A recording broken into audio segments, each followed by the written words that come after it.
sholli ala sayyidina Muhammad wa asgili zalimin bizalimin. Allahumma sholli ala sayyidina Muhammad wa asgili zalimin bizalimin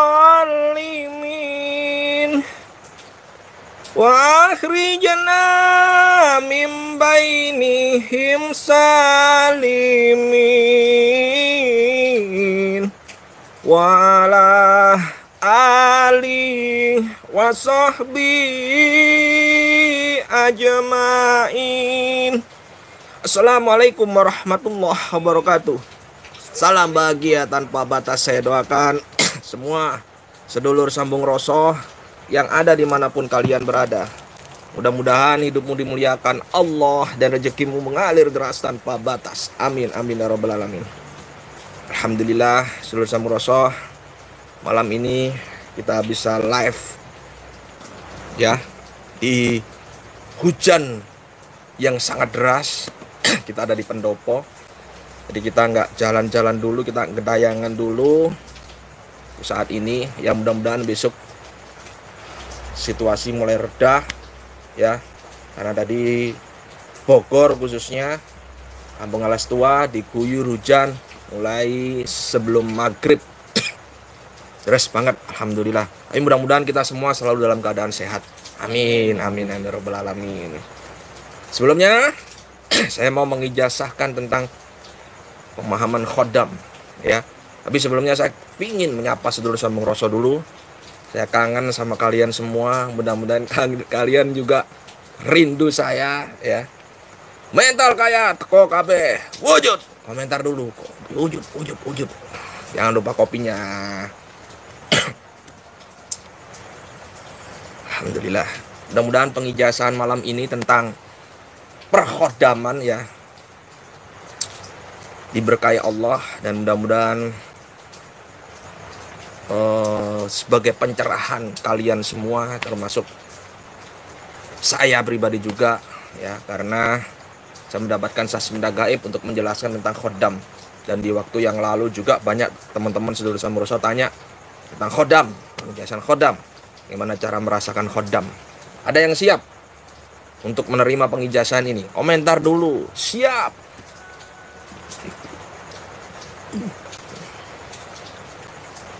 Sudah berapa makhluk? Sudah wujud 440. Alhamdulillah. Panakan dulu ya. Ya, oke, siap. Dan mohon maaf saya nggak bisa menyapa satu persatu ya. Ya, saya hanya bisa mendoakan aja, nggak bisa nyapa ya. Mendoakan kalian yang terbaik buat kalian, agar kalian diselamatkan Allah, agar kalian tetap dalam kesehatan. Yang nggak punya duit, duitnya jadi banyak. Yang banyak hutangnya segera lunas. Yang tidak punya anak segera dikasih momongan.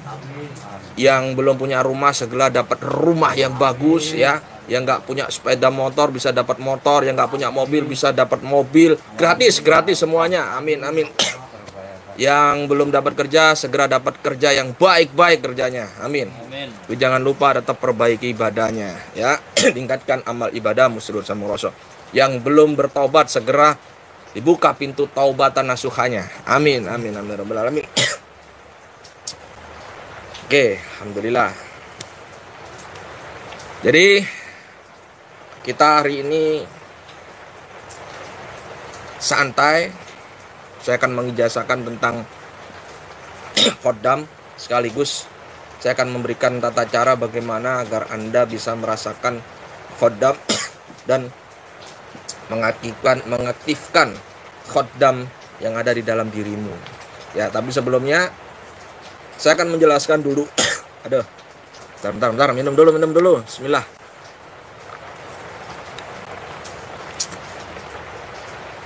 Saya menjelaskan dulu tentang apa itu khodam. Khodam itu apa sih sebenarnya? Khodam itu makhluk Allah, makhluk gaib yang sering diidentitaskan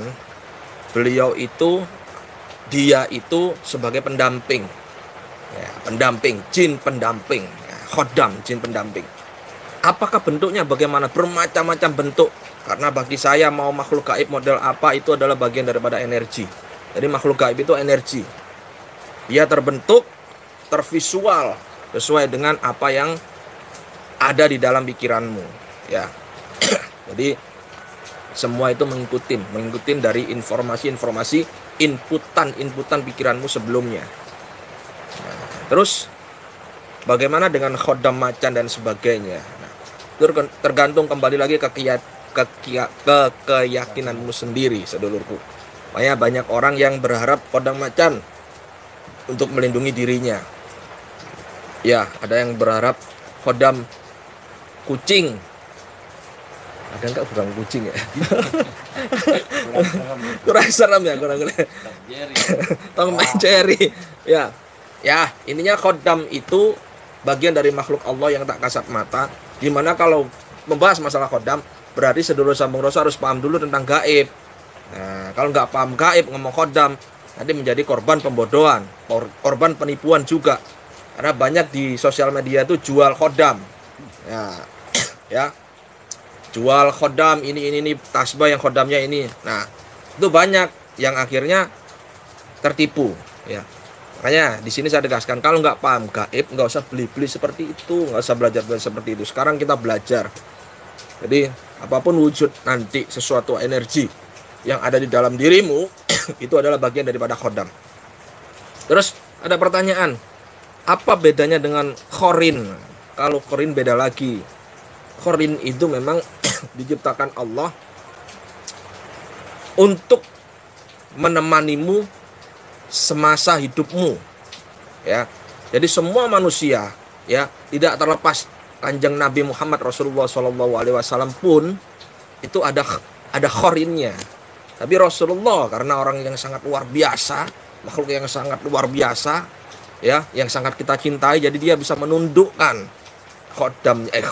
khorinnya, ya. Nah, kalian sudah belum. Nah, mayoritas dari kita ini dikuasai oleh khorin kita. Bukan kita yang menguasai, tapi kita dikuasai oleh khorin kita. Bagaimana menundukkannya? Gampang. Bagaimana menundukkan khodam atau khorin itu? Gampang. Ada yang mau tahu nggak? Aku ingin tahu antusiasnya dulu ini. 740 orang ini. Ada yang ingin tahu cara menundukkan khodam atau khorinmu? Komentar. Mau, saya ingin tahu. Ya, jadi saya akan bongkar menguak misteri tentang perkhodaman, ya, di alam perdukunan. Waduh, alam perdukunan. Saya bukan dukun, ya. Kalau sebelah saya dukun. Kalau saya bukan dukun, ya. Kalau dibilang saya paranormal bukan juga, tapi saya pria normal kan gitu. Coba komentar.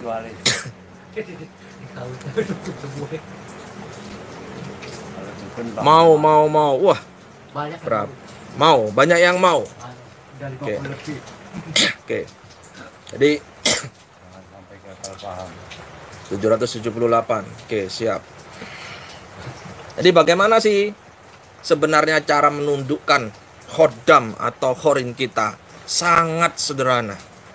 Ini saya lakukan pengalaman saya, ya, serta pengalaman guru-guru saya dulu, juga pengalaman dari beberapa murid saya, ya, beberapa tahun yang lalu, ya. Mereka berhasil. Tapi syaratnya satu, kalian harus bisa dulu melihat khorin kalian. Khorin kita itu, kalau pemahaman saya, ya, pengalaman saya, khorin kita ini persis dengan kita, bermirip dengan kita. Itu khorin kita. Hampir, ya, dikatakan saudara kembar bisa. Jadi persis banget plek dengan kita. Karena apa? Mereka itu energi, dimana mereka itu memang diciptakan untuk memutari kita, mengelilingi kita, mengikuti kita. Nah, jadi kalau orang ngelihat, contoh nih, saya pernah di satu ketika waktu itu saya umroh di Nabawi, masih di Nabawi, ya, di Nabawi. Tapi ada yang ketemu saya sudah di ini Masjidil Haram. Kan jaraknya kan beda, Mekah dan Medina. Ada. Itu siapa? Bisa jadi khorin saya, bisa jadi. Seperti itu. Nah, jadi ada orang yang bilang ini adalah ilmu pecarogo. Padahal saya nggak pernah mempelajari seperti itu. Wallahu alam bisawab lah. Ya. Nah, di situ suatu ketika saya juga pernah melihat khorin saya sendiri. Saya waktu itu bermeditasi lama, ya, sowong, kondisi sowong. Kemudian saya melihat diri saya sendiri. Nah, ini bingung ini saya. Aduh, itu siapa? Di sini saya memposisikan depan ini saya atau ini saya. Nah, ada ilmu di sini akan saya bagikan. Gimana caranya nanti, karena saya yakin kalian semua juga akan merasakan kondisi seperti ini. Ya, di kondisi sowong yang dalam, yang nikmat, hanya Allah dan kita, hanya satu titik harapan besar bahwa kita ini bersama Allah. Di situ kita akan merasakan kebingungan, di situ kebimbangan. Ini siapa? Ini siapa? Ini aku atau kamu? Aku. Nah, itu. Nah, caranya gimana? Ini mumpung iling ya, mumpung masih iling. Caranya waktu saya seperti itu, saya langsung bersahadat. Asyhadu an la ilaha illallah wa asyhadu anna Muhammadar Rasulullah. Terus saya langsung gak ngelihat saya lagi. Jadi saya udah ngelihat gak ada siapa-siapa, udah kembali lagi. Saya buka mata loh. Nah, berarti ini posisi yang di depan tadi itu adalah khorin saya.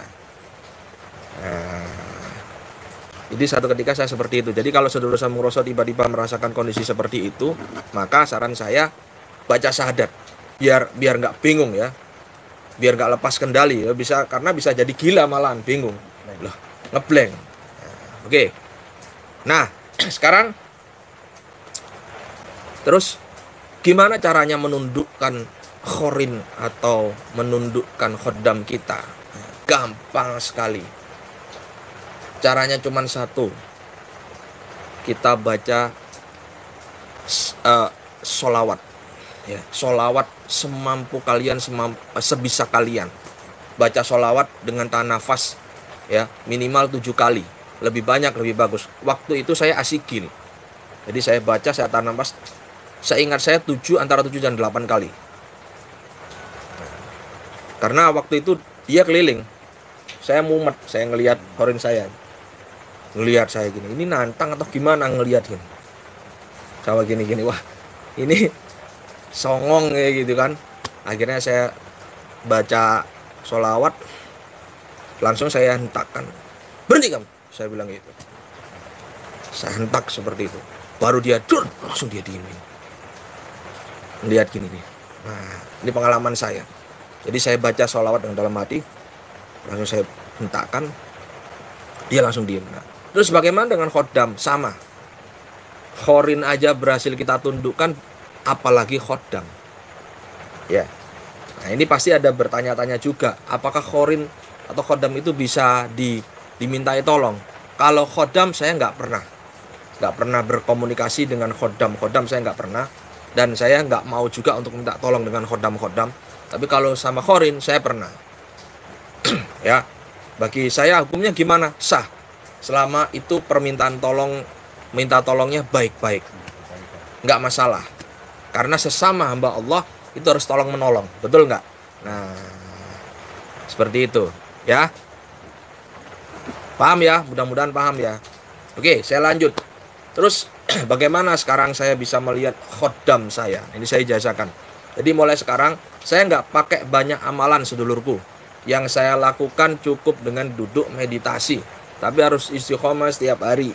Ya, yang sudah melakukan teknik meditasi yang saya berikan tentang mata gaib kemarin selama 21 hari, 41 hari lebih juga. Nah, kalian mulai sekarang bisa melakukan meditasi dengan niat untuk melihat khorin atau khoddam yang mengikuti kalian, ya.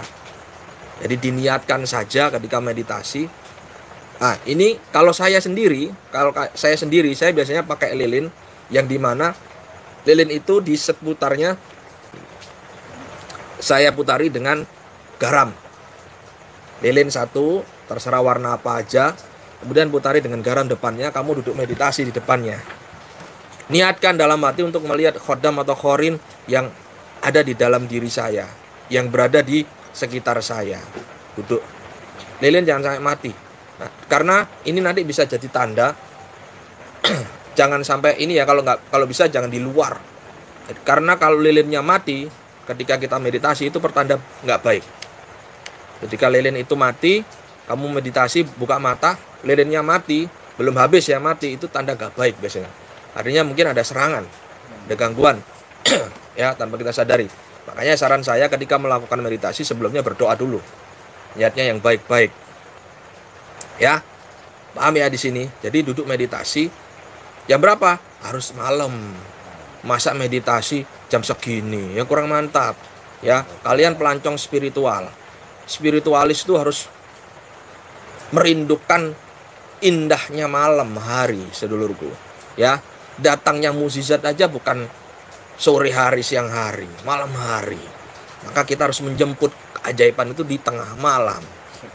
Sepertiga malam juga boleh. Kalau saya mulai jam 12, antara jam 12 sampai jam 2. Duduk di situ, meditasi. Nah, jangan takut. Ini biasanya gagal itu karena takut, Pak. Karena takut. Jangan takut, nggak apa-apa. Ngapain takut? Takut hanya sama Allah dan orang tuamu. Ya, jangan ada takut dengan makhluk seperti itu.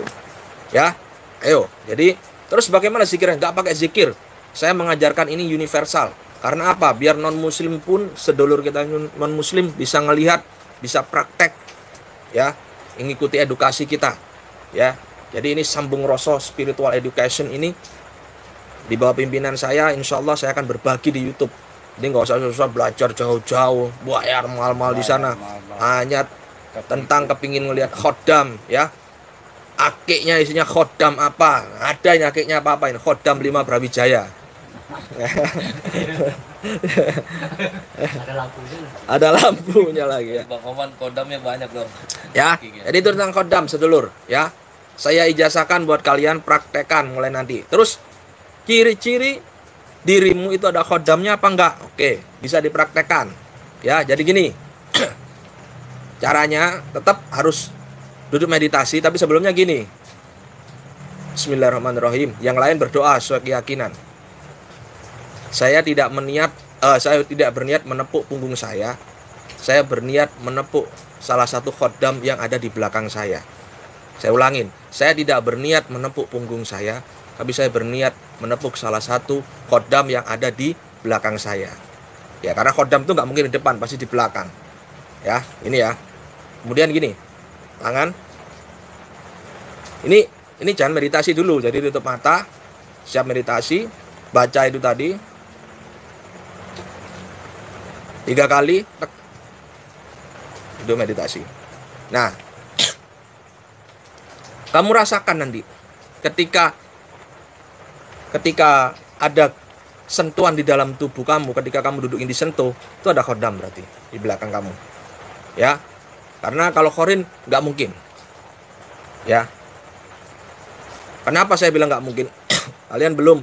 Kalau yang sudah pernah ditemuin khorinnya, memungkinkan. Kalau belum, nggak mungkin. Ya. Jadi saya berniat menepuk punggung saya untuk menepuk khodam yang ada di dalam yang di belakang diri saya. Ya, saya tidak berniat menepuk punggung saya, tapi saya berniat menepuk khodam yang ada di belakang diri saya. Tek tek tek. Saya duduk, rasakan. Itu biasanya jeda paling lama itu 5-10 menit. Itu akan tiba-tiba kayak digoyang gini, atau tiba-tiba panas badan. Nah, itu tanda khodam yang ada di dalam dirimu ada. Ya, harus malam. Saya mau tanya, bisa dipahamin? Tulis understand gitu. Ben gak panjang-panjang 10 gitu aja enggak apa-apa. Komentar, saya lanjutkan.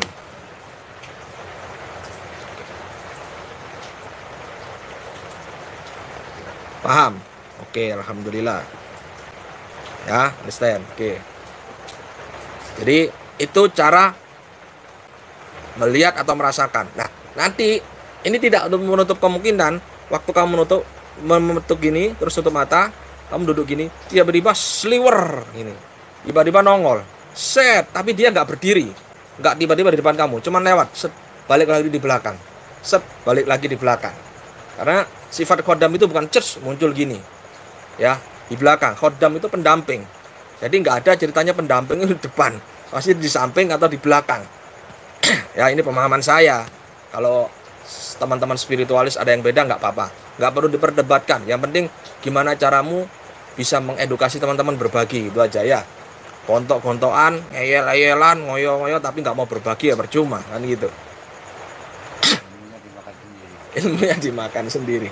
Makan itu jangan ilmu, makan itu nasi kan ya. Oke. Lanjut ya. Nah, setelah itu teknik untuk merasakan dan melihat menghadirkan khodam yang ada dalam dirimu ya. Nah, pesan saya, kalian jangan sampai dikuasai khodammu. Kalian jangan sampai mempertuankan khodammu. Ingatlah haula wala quwata illa billahil aliyil azim. Ya. Ini pesan saya. Jadi terus jangan pede, oh saya punya khodam, terus ngantemin temennya, oh tenang aja khodam saya yang bantu. Enggak seperti itu. Enggak seperti itu, ya. Bukan seperti itu. Jadi makhluk-makhluk Allah seperti itu, dia akan menolong pada mereka-mereka yang memang benar-benar baik, ya. Karena khodam itu nggak bisa buat sembrono, ya. Nggak bisa. Ingat ya pesan saya, ya. Jadi kalian jangan terus bermain khodam, terus sok jago, terus merasa wah ini loh khodamku 5 Brawijaya gitu. Wah, jangan seperti itu, ya. Ini edukasi. Terus kalau seandainya saya nggak ada khodam, bagaimana saya menghadirkan khodam? Cukup sederhana, ya. Jadi gini, khodam itu datang karena apa sih sebenarnya? Yang pertama, bisa karena mereka datang sendiri karena suka, ya, karena suka, ngikutin kamu karena suka. Yang kedua, karena leluhur, dari leluhur. Contoh nih, papa punya khodam dulu dari eyangnya, ngikut beliau, bisa. Yang ketiga, dari satu amalan yang kamu rutinkan, istiqomahkan, membaca berulang-ulang, itu bisa mendatangkan khodam. Hah? Laku. Apa? Laku. Laku, yaitu dari amalan kan karena laku, ya. Bisa dipahamin ya, saya ulangi lagi. Yang pertama, itu datang sendiri karena suka, ya. Entah karena kamu itu orang yang dispesialkan, akhirnya dia suka datang. Yang kedua, karena dari leluhur, khodam leluhur, ikut, bisa. Yang ketiga, karena laku atau amalan-amalan yang kamu lakukan. Nah, itu. Nah, terus kalau kamu kepingin khodam gimana? Jangan beli. Kalau ada jual beli khodam, ini repot ini. Saya sampai detik ini itu ketawa banget ya. Bener, Masya Allah. Masa jual beli khodam? Ini kan pembodohan namanya. Mana ada orang jual beli khodam? Saya ingin tahu. Ya. Jadi kalau sampai kalian itu kepingin beli tasbih, jangan beli khodamnya, ya tasbihnya. Efek dari kamu puter terus ini juga bisa memunculkan khodam. Khodamnya gimana? Nah itu tadi caranya gimana, sama tasbih juga bisa seperti itu. Plek dikepluk, diketuk. Saya tidak berniat memukul, menyentuh tasbih saya, tapi saya ingin menyentuh khodam yang ada di dalam atau di sekitar tasbih ini. Terus meditasi, coba seperti itu, ya.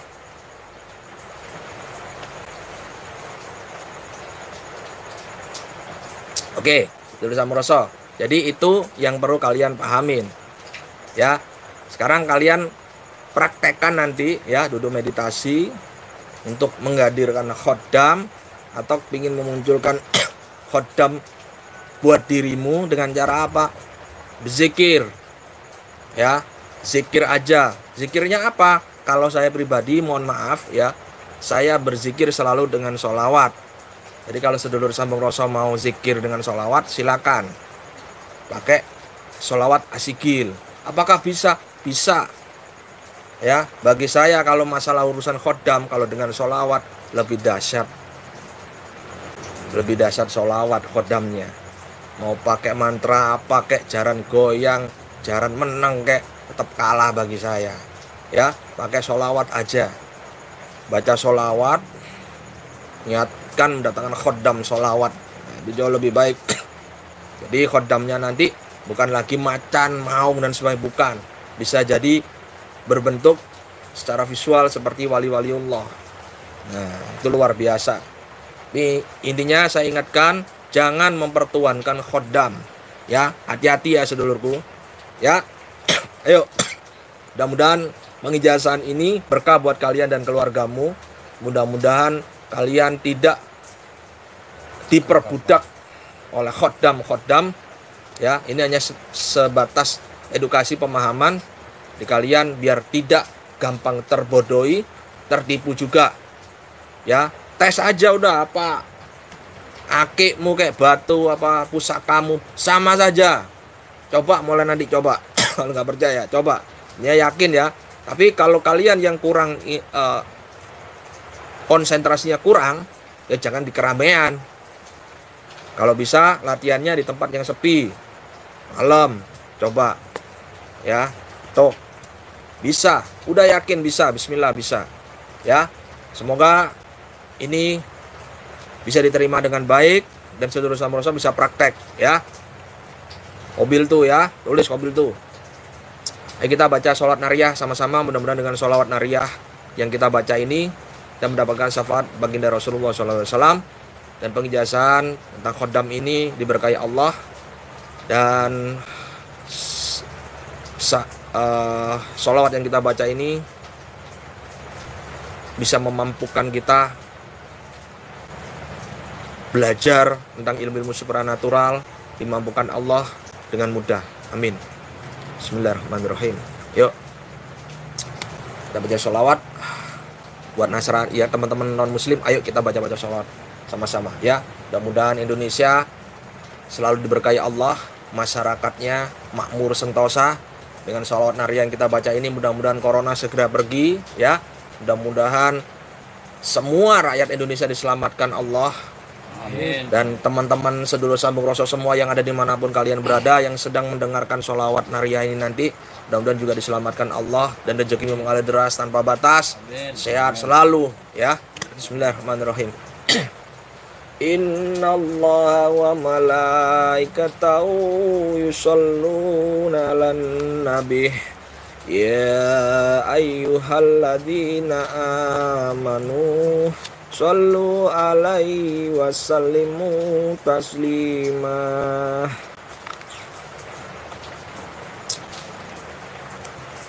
Allahumma sholli sholatan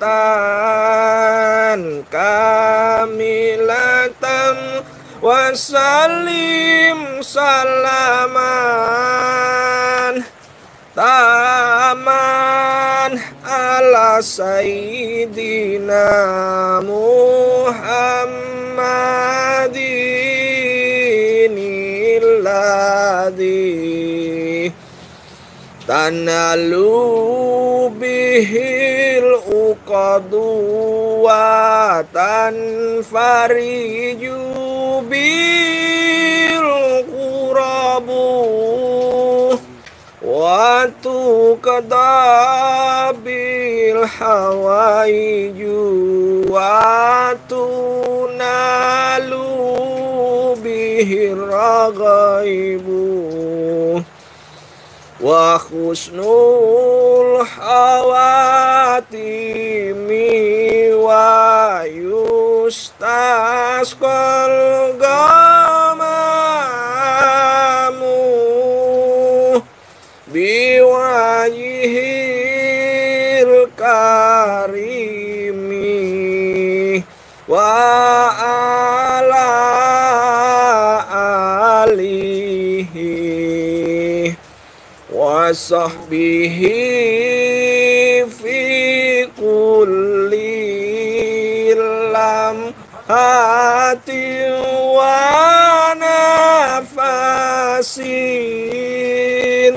wa nafasin bi adadi kulli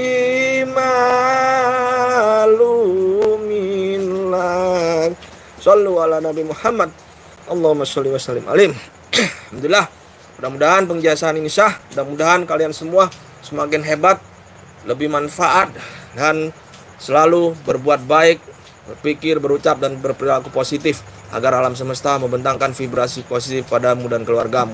Sehat buat semua seluruh Samoroso. Doakan saya sehat, doa saya dan keluarga saya sehat, agar saya bisa terus mengedukasi kalian semua, dan saya memberikan tayangan-tayangan yang bisa membuatmu semakin bersemangat untuk meningkatkan jiwa spiritual. Assalamualaikum warahmatullahi wabarakatuh.